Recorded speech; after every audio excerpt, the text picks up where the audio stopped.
বিজেপিৰ লক্ষ্মণ ৰেখা পাৰ নকৰিব দলীয় সতীৰ্থক হকিয়নি ভৱেশ কলিতাৰ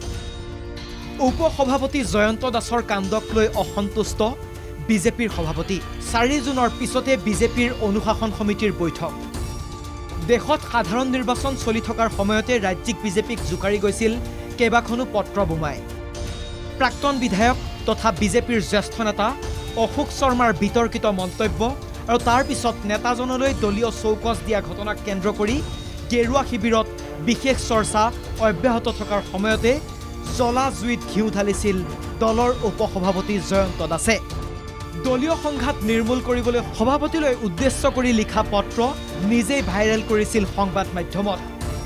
যাক লৈ এতিয়া চৰম অসন্তুষ্ট ভৱেশ কলিতা নিৰ্বাচনী ব্যস্ততা সামৰি দলৰ কাৰ্যালয়ত উপস্থিত হৈ ভৱেশ কলিতাৰ মন্তব্য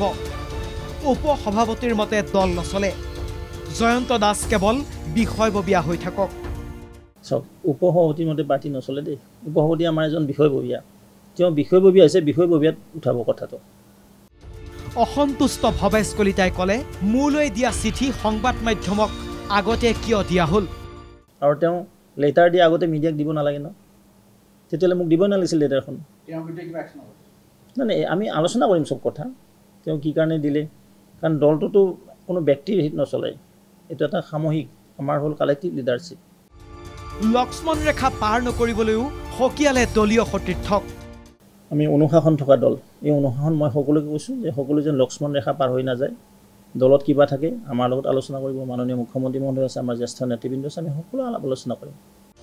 বিজেপিৰ ৰাজ্যিক সভাপতিজনে ক'লে 4 জুনৰ পিছতেই হ'ব অনুশাসন সমিতিৰ বৈঠক অনুশাসন ভংগকাৰীক ৰেহাই দিয়া নহ'ব বহিম যিহেতু আমাৰ নেতৃবৃন্দ ময়ে আহিছোঁ যোৱাকালি আমাৰ সকলো বিষয়ববীয়া বিভিন্ন প্ৰদেশত প্ৰবাসত আছে নিৰ্বাচন চলি আছে 4 তাৰিখৰ পিছত ৰিজাল্ট হ'ব 4 তাৰিখে তাৰপিছত আমি বহি ল'ম ঘৰৰ ভিতৰৰ কথা আমি দলৰ কাৰ্যকৰ্তা আমাৰ দলত জ্যেষ্ঠ কনিষ্ঠ এইবিলাক নাই দেই আমি হ'লো এজন কাৰ্যকৰ্তা হিচাপে এই দলটোক আমি ভাল পাওঁ এই কালেক্টিভ লিডাৰশ্বিপ আমি বহি মাননীয় মুখ্যমন্ত্ৰী মহোদয় আছে আমি আছোঁ আমাৰ বিষয়ববীয়া আছে সকলো বহি যদি কোনোবাই দল বিৰোধী কাৰ্যকলাপত লিপ্ত হয় নিশ্চয় দলে তেওঁক ৰেহাই নিদিয়ে আৰু আমাৰ ডিচিপ্লিনাৰী কমিটি আছে ডিচিপ্লিনাৰী কমিটি নিশ্চয় একশ্যন ল'ব উল্লেখযোগ্য যে অশোক শৰ্মাই দিয়া চৌকজৰ উত্তৰো সভাপতিৰ টেবুল পোৱাৰ পূৰ্বে ভাইৰেল হৈছিল এই সকলো বিষয়ত এতিয়া অনুশাসন সমিতি কিমান কঠোৰ হ'ব সেয়া 4 জুনৰ পিছতেই স্পষ্ট হ'ব